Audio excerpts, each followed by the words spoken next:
Assalamualaikum warahmatullahi wabarakatuh. Pada kesempatan ini saya akan menyampaikan atau sharing tentang cara-cara pembuatan sabun cuci piring. Tapi pada kesempatan ini lebih banyak kepada teori. Nanti pada kesempatan berikutnya ada video bagaimana cara membuat sabun cuci piring, langsung praktek dari bahan-bahan kimia yang diperlukan.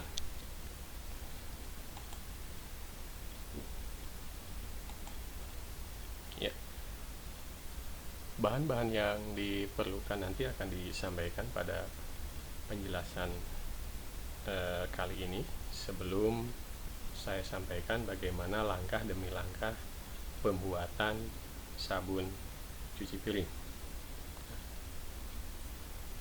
Ada banyak resep pembuatan sabun cuci piring yang mungkin nanti teman-teman bisa temukan di manapun, baik di media, di toko-toko kimia dan sebagainya, dan masing-masing mempunyai karakteristik yang berbeda-beda. Nah, untuk materi pembuatan sabun cuci piring kali ini, bahan-bahan yang digunakan untuk pembuatan sabun cuci piring ada bahan kimia yang ramah lingkungan. Nah, ini bahan-bahan yang akan digunakan dalam pembuatan sabun cuci piring, di mana porsi untuk bahan-bahan ini untuk membuat sabun cuci piring 1 liter. Yang pertama yang dibutuhkan adalah mes. Bahannya adalah mes 19 gram nanti yang dibutuhkan untuk kebutuhan sabun cuci piring 1 liter. Apa itu mes nanti akan dijelaskan pada sesi berikutnya. Yang kedua, Texapon. Texapon yang dibutuhkan adalah 38 gram untuk pembuatan sabun cuci piring 1 liter. Kemudian yang ketiga, LAS. Kebutuhannya adalah 143 gram untuk pembuatan 1 liter. Yang keempat, NaCl. Kebutuhannya adalah 20 gram. Yang kelima, asam sitrat. Kebutuhannya 0,25 gram, ya, tidak terlalu banyak. Yang keenam adalah EDTA 1,25 ml karena ini bentuknya cairan. Kemudian yang ketujuh, katon 0,5 ml. Ke-8, betain 25 ml. Ke-9, bibit parfum 2 ml. Ini teman-teman boleh menggunakan parfum apa saja untuk pembuatan sabun cuci piring ini. Kemudian yang ke-10, gliserin. Kebutuhannya 0,5 ml. Ke-11, natrium sulfat 15 gram. Ke-12, pewarna secukupnya. Jadi disesuaikan dengan keinginan teman-teman apakah warna nanti dari sabun cuci piring ini mau pekat atau tidak. Ke-13, Aquades 1 liter. Jadi bahan-bahan ini, komposisi bahan ini adalah untuk pembuatan sabun cuci piring 1 liter. Bahkan kalau hasilnya kemungkinan bisa lebih dari 1 liter, lebih sedikit, karena di dalamnya sudah mengandung bahan-bahan seperti ini. Jika teman-teman mau membuat sabun lebih dari 1 liter, misalkan 5 liter, 10 liter, tinggal komposisi ini teman-teman kalikan saja. Misalkan kalau teman-teman mau bikin sabun langsung 10 liter, maka kebutuhan mes aja sekitar 190 gram.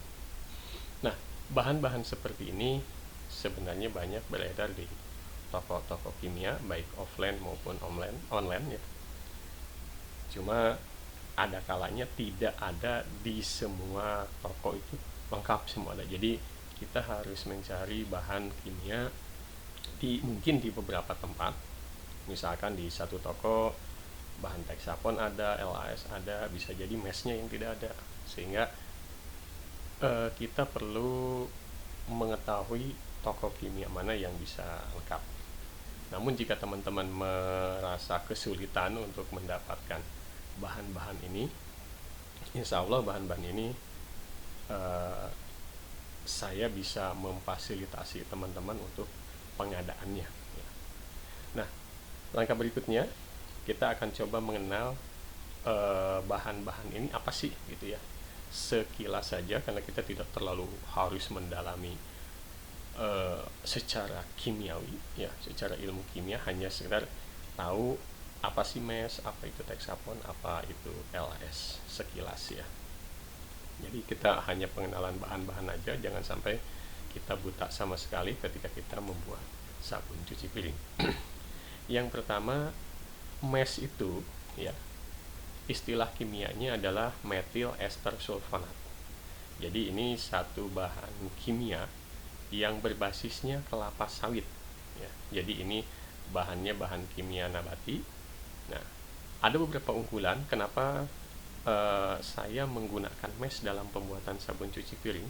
Mungkin teman-teman banyak menemukan resep-resep sabun cuci piring tidak menggunakan MES, tapi saya coba di sini sabun cuci piringnya menggunakan MES, methyl ester sulfonat. Nah, keunggulan MES, jadi ada beberapa resep mungkin keunggulan MES daripada LAS ya. Jadi ada yang menggunakan slash dan sebagainya, SLS, tapi saya di sini menggunakan MES. Keuntungan atau kelebihan, keunggulan daripada MES ini ya, diantaranya adalah biodegradable ya. Pengertian biodegradable ini adalah mudah diurai oleh mikroorganisme lain ya. Jadi kalau bahan-bahan itu kan ada terbagi kepada biodegradable, ada juga compostable. Kalau compostable itu limbahnya bisa dijadikan pupuk, tapi kalau MES nah adalah bahan yang biodegradable sehingga ramah terhadap lingkungan. Dan pada kondisi air sada ini adalah air yang banyak mengandung kandungan-kandungan seperti besi dan sebagainya, atau kandungan yang tinggi sekali kadar besi dan sebagainya, maka kinerja produk pembersih yang dihasilkan lebih baik dibandingkan surfaktan berbasis petroleum. Jadi ini MES ini pada kondisi air yang cukup tinggi pun lebih baik keunggulan proses pembersihannya dibanding bahan-bahan seperti LAS dan sebagainya.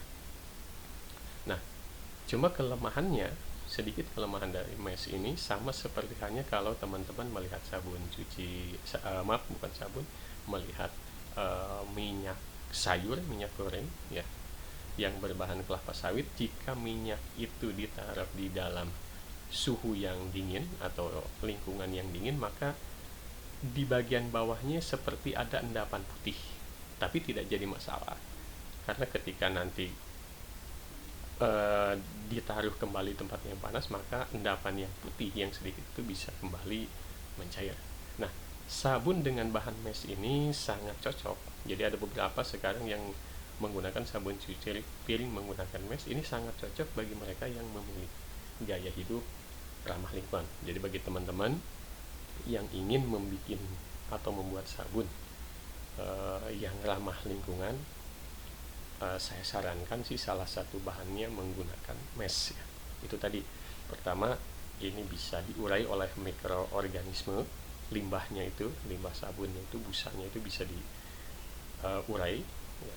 Kemudian pada kondisi air tertentu yang lebih tinggi ya, istilahnya ppm-nya juga yang tinggi, maka kinerja produk pembersih ini bisa lebih baik ya. Itu saja ya pengenalannya. Kalau memang mau lebih dalam bisa teman-teman lihat di berbagai literatur tentang methyl ester sulfonat. Kemudian yang kedua, Texapon. Ini adalah bahan dasar yang paling banyak digunakan jika teman-teman menggunakan atau mau membuat sabun, maka referensinya ini memang Texapon. Ini adalah bahan utama dalam pembuatan sabun. Nah, Texapon itu sebenarnya merek dagang ya. Nama asli kimianya adalah sodium lauryl sulfat, SLS. Nah, SLS ini ada yang berbentuk bubuk, ada yang gel, dimana fungsi dari SLS ini adalah sebagai pengangkat kotoran. Nah, untuk Texapon sendiri, ya kalau teman-teman nanti beli di toko kimia, adalah SLS yang bentuknya gel.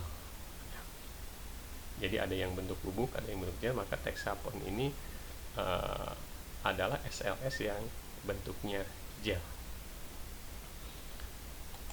Kemudian yang ketiga LAS. LAS, linear alkyl benzen sulfonat, adalah zat surfaktan juga sama yang banyak digunakan sebagai bahan aktif pembuatan deterjen, bahan baku pembersih lantai, alat rumah tangga, dan lain-lain. Ini LAS, Texapon dengan tadi mesh itu intinya sama, berfungsi sebagai surfaktan. Kemudian keempat NaCl atau natrium klorida, dikenal juga dengan garam, ya. Ini senyawa kimia yang nanti digunakan di dalam pembuatan sabun. Biasanya sih di toko kimia ada ya istilahnya garam industri, NaCl garam industri, tapi jika memang agak kesulitan untuk mencari garam industri, bisa saja kita menggunakan garam dapur. Kemudian yang kelima asam sitrat. Asam sitrat atau citric acid, jadi senyawa asam yang digunakan sebagai pembersih, pembasmi bakteri, menghilangkan noda air sadah, ya. Tadi noda air, jadi jika teman-teman di rumahnya ada air yang kandungan sadahnya tinggi, ya ada yang zat besi segala macam, sebenarnya bisa menggunakan asam sitrat, ya. Itu bisa agak sedikit menjernihkan, ya. Teman-teman bisa mencoba membeli asam sitrat, maka noda pada air sadah itu bisa molekulnya bisa terikat sehingga air menjadi jernih. Kemudian asam sitrat juga sering digunakan dalam beberapa produk pembersih, ya. Jadi di sini memang produk pembersih yang kita bikin nanti sabun cuci piring kita menggunakan asam sitrat. Kemudian yang keenam EDTA. EDTA ini berfungsi sebagai pengawet sabun cair. Nah, ini EDTA ini bentuknya bisa cair, bisa serbuk. Kalau yang masih serbuk, kita bisa larutkan ke dalam sedikit cairan. Ketujuh katon. Kalau katon dalam bentuk cair, sama pengawet juga seperti EDTA. Kita menggunakan dua-duanya. EDTA kita pakai, katon juga kita pakai. Kemudian yang ke-8 betain atau kamperlan, ya, ada yang tegobetain, ada yang kamperlan, bisa teman-teman beli juga di toko kimia. Nah, tujuan atau fungsi dari betain atau kamperlan ini sebagai pengental dan penambah busa, yang nanti busanya itu menjadi gelembung-gelembung yang kecil. Nah, ini fungsinya sebagai foam buster, ya. Jadi selain penambah busa juga sebagai pengental. Jadi kalau teman-teman ada kendala di sabun cuci piring, bisa saja sedikit ada penambahan betain untuk pengentalnya dan penambah busa. Cuma hati-hati jangan juga terlalu banyak karena akan mempengaruhi tekstur atau perubahan pada sabun cuci piring. Kemudian ke-9 gliserin. Gliserin berfungsi untuk melembutkan dan memberikan rasa licin. Kemudian berfungsi juga sebagai humektan yang dapat mengunci kelembaban agar kulit tidak cepat kering. Jadi ini kita gunakan dalam pembuatan sabun cuci piring ini agar nanti ketika kita menggunakan sabun cuci piring buatan kita, ini tangan ini tidak mudah, ya kadang-kadang ada yang sensitif, ya, terlalu sensitif yang mengakibatkan tangan ini ngelupas atau gatal segala macam. Maka penggunaan gliserin ini untuk menjaga kelembaban agar kulit pada saat sering menggunakan sabun cuci piring ini tidak cepat kering. Ke-10 natrium sulfat. Natrium sulfat ini adalah garam natrium dari asam sulfur. Tujuannya untuk mempercepat pengangkatan kotoran juga sebagai pengental. Jadi penambahan natrium sulfat ini bisa mempercepat pengangkatan kotoran yang ada di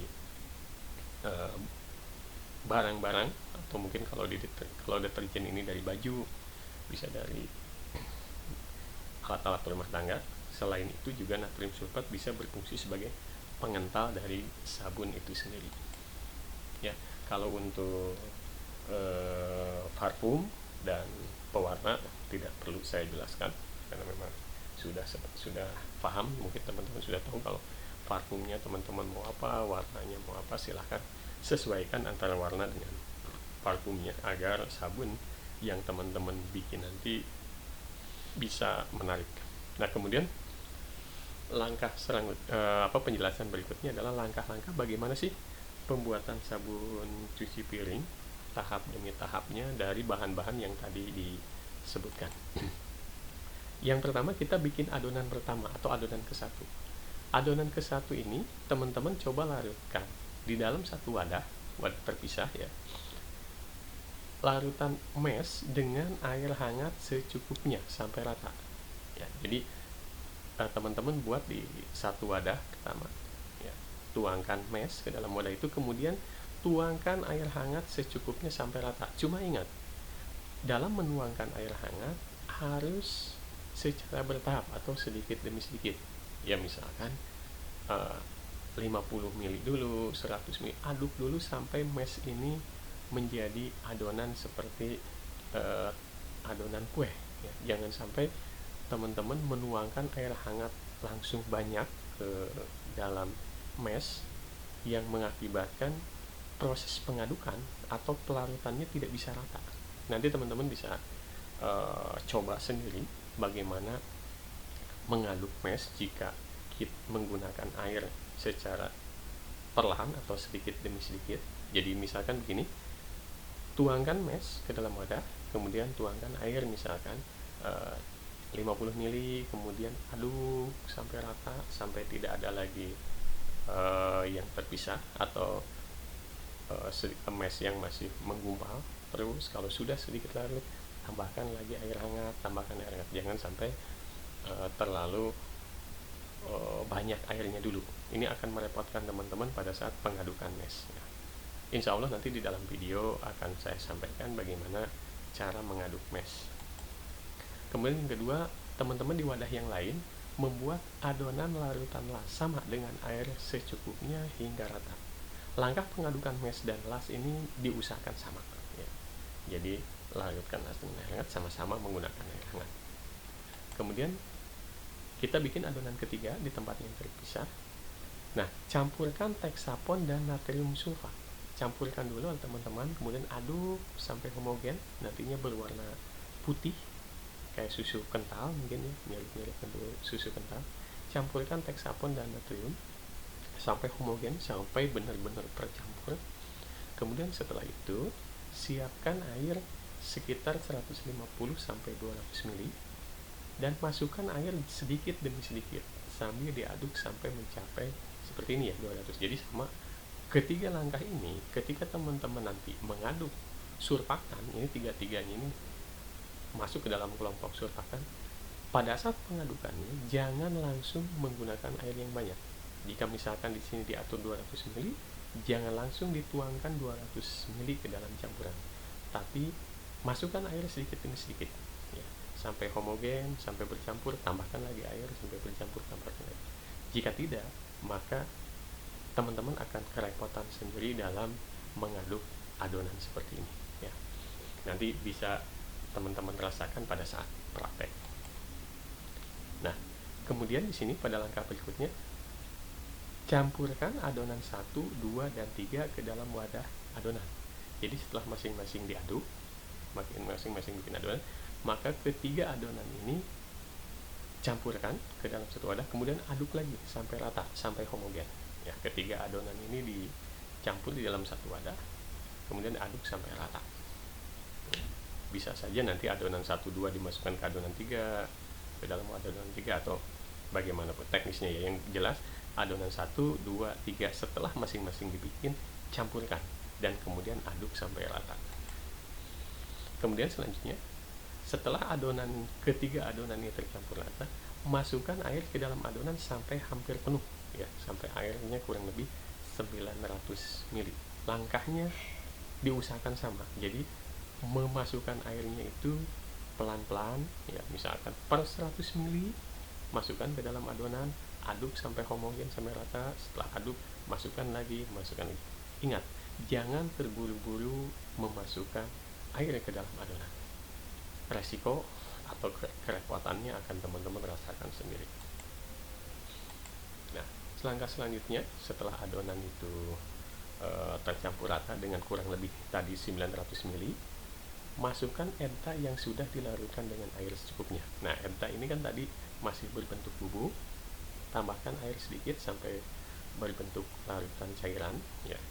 Dari air yang tersisa, aduk sampai rata. Setelah berbentuk cairan, masukkan ke dalam larutan, ke dalam adonan tadi yang sudah diaduk.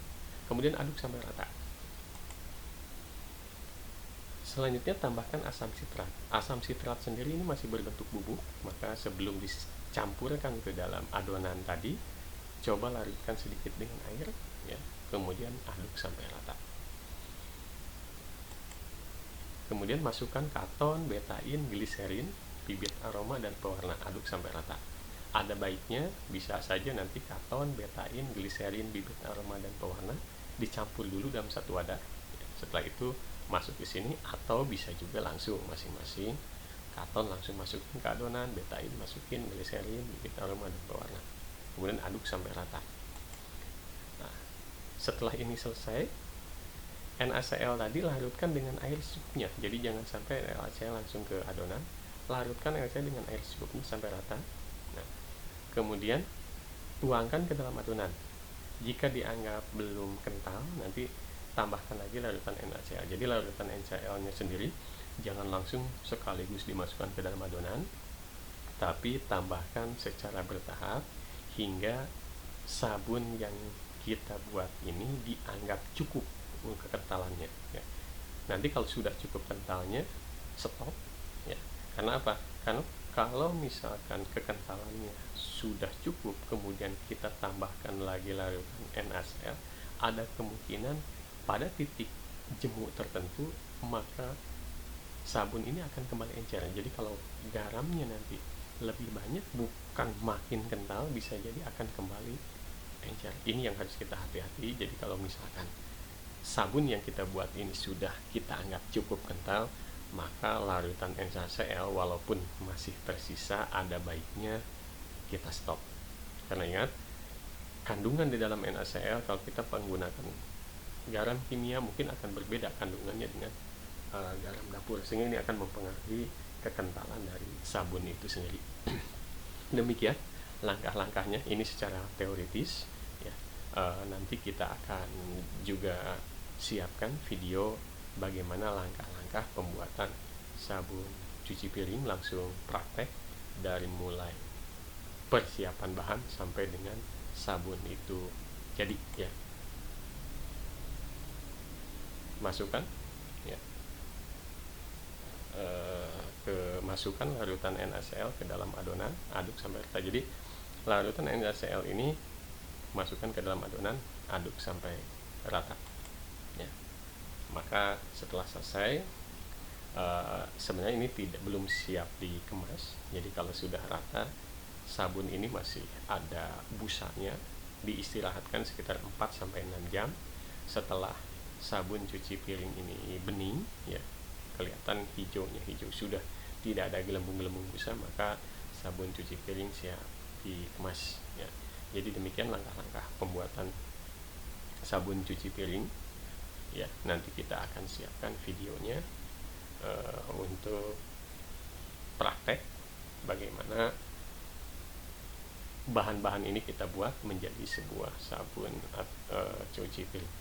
Demikian penjelasan singkat mengenai langkah-langkah pembuatan sabun cuci piring secara teoritis. Mudah-mudahan bermanfaat. Jika ada hal-hal yang tidak dipahami atau kurang jelas, bisa teman-teman kontak ya, bisa lewat komentar atau langsung hubungi saya. Terima kasih ya. Penjelasan ini saya sampaikan, mudah-mudahan bermanfaat. Assalamualaikum warahmatullahi wabarakatuh.